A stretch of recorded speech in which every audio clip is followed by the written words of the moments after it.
journal vous est offert par le FPI, Fonds des promotions de l'industrie, votre partenaire privilégié pour la réussite de vos projets.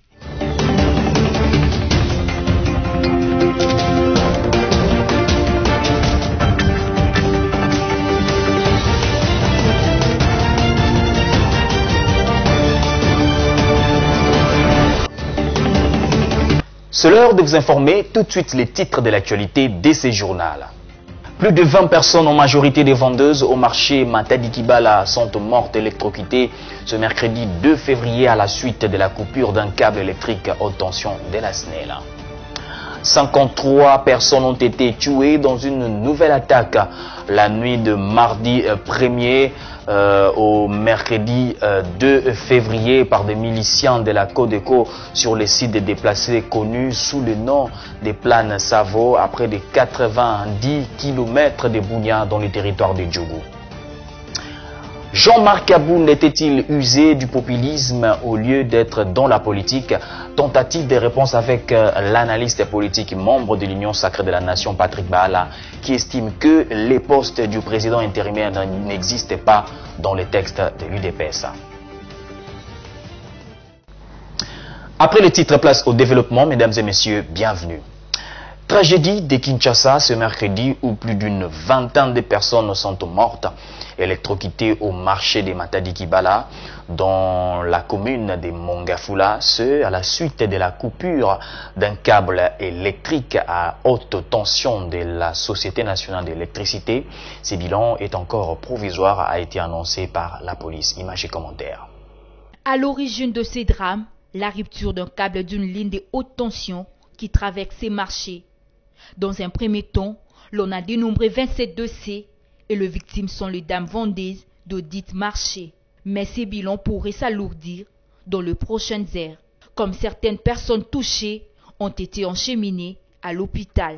Après la police venue faire le constat sur le lieu, le vice-premier ministre, ministre de l'Intérieur et Affaires coutumières Daniel Asselo, le ministre de la Communication et Médias Patrick Mouyaya, ainsi que le gouverneur de la ville Gentini Ngobila ont également été présents au lieu de la tragédie. Par ailleurs, il est à savoir qu'on ne pourrait pas déplorer tous ces morts si les victimes avaient choisi de ne pas construire ou de vendre sous cette ligne électrique de haute tension. Visiblement très touché par les drames intervenus ce matin à Matadi-Kibala, dans la commune de Mongafula, le Premier ministre Jean-Michel Samaloukonde s'est personnellement rendu sur les lieux de l'accident pour se rendre compte des dégâts causés. Suivez. Les bilans macabres fait état de 26 personnes tuées, dont 24 femmes et 2 hommes, à la suite d'une foudre qui a occasionné la coupure d'un câble de la ligne haute tension de la SNEL sur l'avenue Malanda à Matadi-Kibala. Après avoir visité le lieu du drame et reçu des explications sur ce qui est exactement arrivé, le Premier ministre Jean-Michel Samaloukonde a tout d'abord exprimé sa tristesse face à cette situation qui endeuille de nombreuses familles. La première des choses, c'est de déplorer l'incident qui est arrivé. Comme vous avez suivi des suites de la pluie et d'un coup de foudre, il y a un câble qui a été sectionné, qui est tombé sur la servitude où malheureusement il y avait des flaques d'eau et des femmes maraîchères qui vendaient, avec comme conséquence que nous avons 26 personnes décédées, dont 24 femmes et 2 hommes, et 2 blessés graves qui ont été acheminés à l'hôpital. Les corps ont été acheminés à la morgue de Mama Emo. Le chef du gouvernement a par ailleurs souligné la nécessité de tout mettre en œuvre pour des solutions idoines et définitive sur cette question, notamment la délocalisation du marché de Matadi-Kibala, où les vendeurs encourent beaucoup de risques sous différents angles. Les gouvernements s'engagent également à s'occuper des obsèques de toutes les personnes décédées. Le premier sentiment, c'est d'abord un sentiment de regret, c'est de présenter au nom du président de la République les condoléances à toutes ces familles attristées. Et puis bien sûr, le deuxième constat, c'est de rentrer sur des instructions qui nous avaient déjà été données par le président de la République. Le décès de 25 Kinois à la suite d'une électrocution au marché de Matadi-Kibala a fait engendrer beaucoup de réactions de la population sur place qui ont vécu ce drame. On les écouta. 6h du matin, après Moula, tout le monde a venu à Bisso Oyoyo, des câbles à courant, il y a haute tension, et Katane Kouyi. Par maman Nyon, ça va dire qu'il y a la prince, na baveni o tout va nyataki mai place câble ko yaki et mi bango chaîne bali boso na mona ngo na miss na ngamoko na bi bango ya scène c'était 6h du matin. En tout cas événement eleki nga na lala ki na mona na ndako mais na sutuki na tongo na sambula na 6h mona bimi na ndako donc na sutuki na ye okuta déjà kotoyo action de yese ko yaki câble ya haute tension et katani allez makambo déjà le collègue Melekelaki, en tout cas, nous avons l'état suivre en tout cas situation. Et ça le problème, il y a Snell T, parce que Snell y a posé Basinga, accident et Salami et Katani. Mais problème, Ming Ezali, na Wenzendenge Ezali, na Balabala. Dans maman bakuta ina likama ezali à haute tension ndesinga ekatani ekwele libango na bandeko mususu. Alors problème ya makasi ezali na Snell T. Tozalaki na prince babiso tokota na kati longa na prince pona tanso tokosi la fête totosi toye na kati sonde toye na kati ale so toye bato ya okufa na haute tension. Alors bano biso place moko ya bien et ça la terrain moko ya bien basali biso wenze poto vanda kimia. Ah dommage papa nangai vraiment tozana mawa makasi ndenge tozawa donc moyen ya biso koloba ko tezate donc courant ya haute tension oyo eleka oyo ya bapoto ya minene wana ya bambende donc ekatane na ba 5h30 et bomi ba maman na biso 23 plus 2 garçons donc c'est-à-dire baza 25 personnes moyen penza ya biso kolobeza donc milelo tozana ngo na mboka na biso na minicho na matadi kibala. En province, attaque des miliciens Codeco contre un site de déplacés en chefferie des Bahema Badjéré en territoire de Djougou dans la nuit du mardi 1er à ce mercredi 2 février. Le gouverneur militaire de l'Ituri, le lieutenant général Johnny Luboya Kanchama, compatit avec les familles des victimes et condamne cet énième crime odieux contre les déplacés. Dans la foulée, il réitère la détermination du gouvernement à imposer la paix et restaurer l'autorité de l'État en Ituri. Suivez. La situation reste maîtrisée par les forces armées à Boulé, en chefferie de Bahema Badjéré, en territoire de Djougou. Et c'est après l'attaque d'un site de déplacés à 3 km de ce centre de négoce. Massacre attribué aux miliciens de la Codeco. Des sources locales précisent que ces génocidaires ont investi ce village à 23h et local avant de ôter la vie de ces vulnérables en coups de machette et des armes à feu, dont les enfants et les femmes. Bilan provisoire, une cinquantaine de morts et plusieurs blessés. Pour le gouverneur de province, ce massacre constitue un crime contre l'humanité avant de rassurer la population de la détermination du gouvernement congolais à imposer la paix et restaurer l'autorité de l'État en Ituri, a dit le porte-parole de FARDC, le lieutenant Jules Ngongo. Au nom du gouverneur militaire de la province de l'Ituri et au nom de toute sa population, nous compatissons avec les familles des victimes des cruautés causées par les attaques des groupes armés et Codeco. Et nous condamnons cette façon de tuerie sur les populations civiles innocentes qui n'ont même pas un moyen de défense. Et pire encore, sur le site de déplacés. Ça, c'est un crime de guerre, crime contre l'humanité. Nous assurons à notre population. Actuellement, les forces de défense et de sécurité ont mis toutes les voiles dehors pour rassurer et protéger de plus en plus cette population. Et nous demandons encore une fois que cette population puisse faire confiance aux forces armées. Précisons que cette attaque intervient après celle du site des déplacés d'Hérault où une trentaine de personnes avaient été lâchement abattues par les mêmes miliciens. Dans un autre sujet, avec les pluies, la problématique de la salubrité se pose avec Kité à Kinshasa. Il y a des Kinois qui se sont familiarisés avec l'insalubrité environnementale et d'autres qui fâchent chaque fois à la vue de tas d'immondices dans les murs quinois. Votre rédaction tente d'interpeller les Kinois au sujet de la salubrité de la capitale congolaise. L'insalubrité à Kinshasa est une laideur permanente qui offense les Kinois, surtout les Kinois qui se croient grands. Parce qu'il est impensable que Kinshasa soit sale à ce point, alors qu'elle héberge des prétendus grands messieurs et dames qui sont incapables depuis des lustres à garantir la propriété au siège des institutions nationales. Comment se sentent ou qu'est-ce que ces grands messieurs et dames de Kinshasa à la vue quotidienne de la casse quasi généralisée qui caractérise cette mégalopole? Comment se sentent ces grands messieurs et dames de Kinshasa quand leur capitale est toujours classée parmi les plus sales du monde?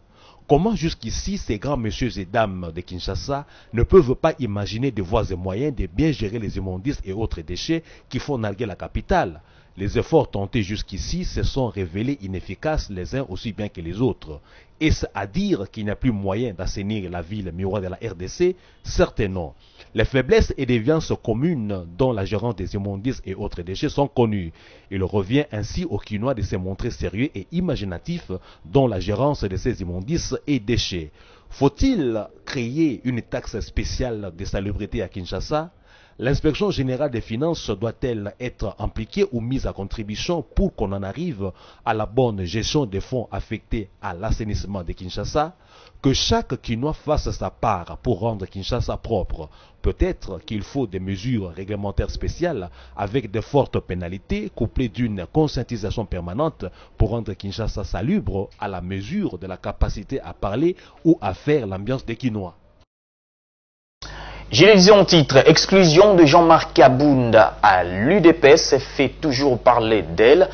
L'analyste politique, membre de l'Union sacrée de la nation, Patrick Bala, estime que le poste de président intérimaire n'existe pas dans les textes de l'Union pour la démocratie et le progrès social. Suivez cet élément de Guette Kavira. Jean-Marc Kabounda Kabound, président intérimaire de l'Union pour la démocratie et le progrès social UDPS, destitué de ses fonctions et exclu définitivement du parti, a été reproché de plusieurs griefs durant sa gestion à la tête du parti, notamment l'escroquerie de cartes de membres et extorsion. Réagissons à cette actualité politique. Patrick Baala, analyste politique, pense que Jean-Marc Kabound était illégalement nommé à la tête de l'UDPS et précise qu'il a usé de populisme au lieu d'être dans la politique. Baala ajoute que c'est l'absence du leader cohésif qui l'a amené à la chute. En fait, c'est une conséquence, mais la conséquence d'un malaise qui existe. Ce malaise est dû depuis la mort du Sphinx de Limité, Étienne Tshisekedi, depuis qu'il est parti. Il y a eu des problèmes, vous avez vu, même pour que le président Félix Tshisekedi soit président de l'UDPS, c'était presque par une certaine force. Il y a eu des résistances qui devaient convoquer le congrès, Kabound a convoqué, il n'avait pas qu'à dire. Il y avait déjà des problèmes au sein de l'UDPS. Et quand le président de la République devient, le président de l'UDPS devient président de la République, leur texte ne prévoit pas d'intérimaire. Donc déjà, c'est par fausseté que M. Kabound était président intérimaire de l'UDPS. Donc, de par les textes, il y a une violation. C'est-à-dire, il y a une procuration que le président de la République, en tant qu'autorité morale, un terme qu'on ne retrouve même pas dans les Sciences Po, a dû asseoir M. Kabound. Et curieusement, M. Kabound, intérimaire, a nommé des gens, un intérimaire qui nomme. C'est-à-dire, il y avait déjà un problème d'ordre administratif au sein de l'UDPS.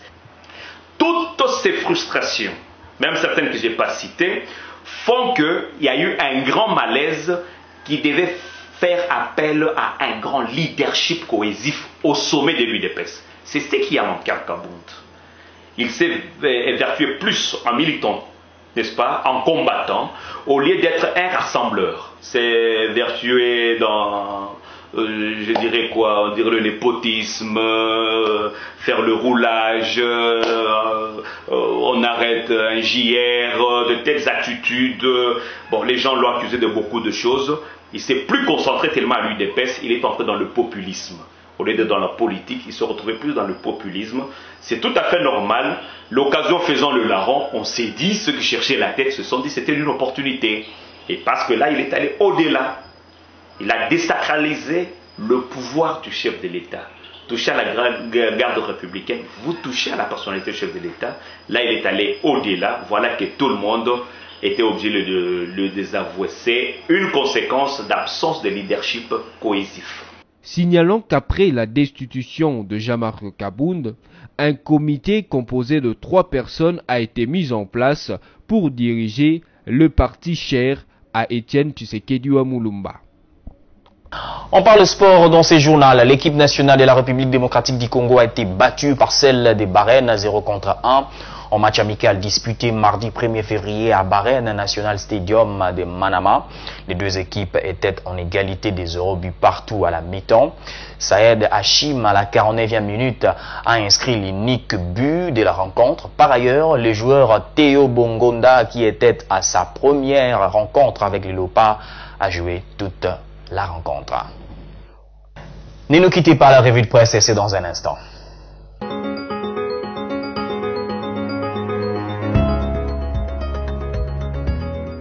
Bienvenue à tous à la revue de presse de ce jour.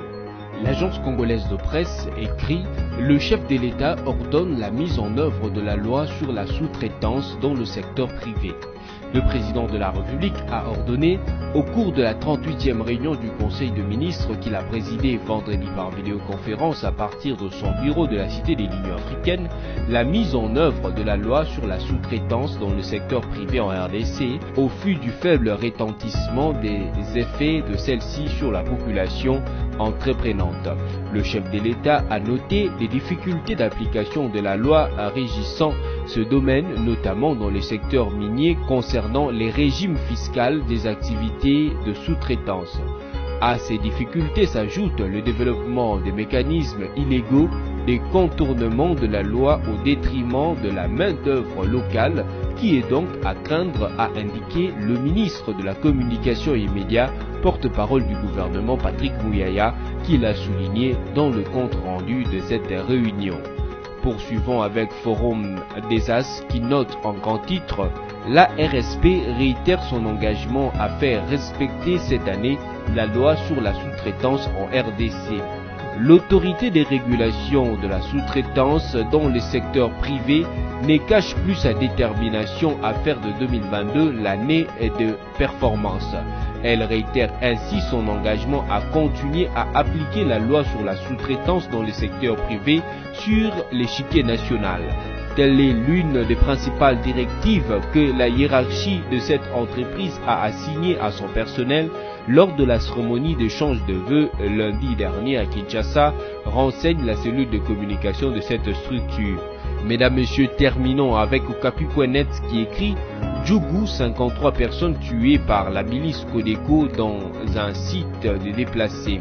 53 personnes ont été tuées dans une nouvelle attaque dans la nuit du mardi 1er février par de miliciens de la Codeco sur le site de déplacés connu sous le nom des Plaines Savo à près de 90 km de Bunia dans les territoires de Djougou. Parmi les victimes, indique le président de la société civile locale Désiré Molodra, figurent de nombreux blessés à la machette dont certains sont dans un état critique. D'après lui, c'est aux environs de 21h30 que le site de déplacés Plaine Savo, qui héberge plus de 60 000 personnes, a été investi par ces miliciens. Ces derniers ont d'abord encerclé les lieux avant de commencer à tirer de balles. Mesdames, Messieurs, cette revue de presse est terminée. Merci de l'avoir suivi.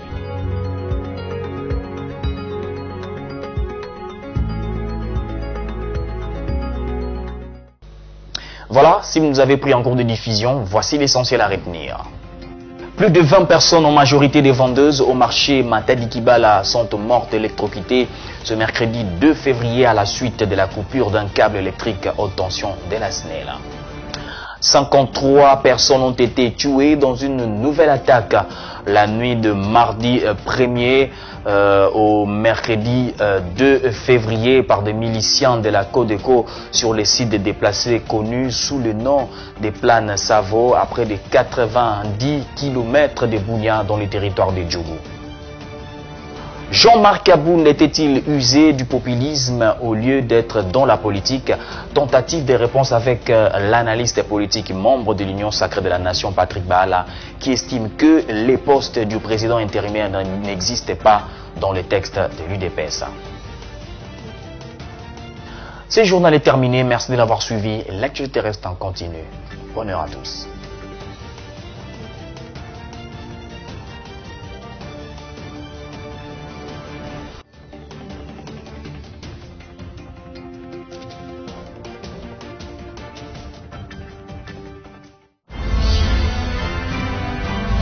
Ce journal vous a été offert par le FPI, Fonds des promotions de l'industrie, votre partenaire privilégié pour la réussite de vos projets.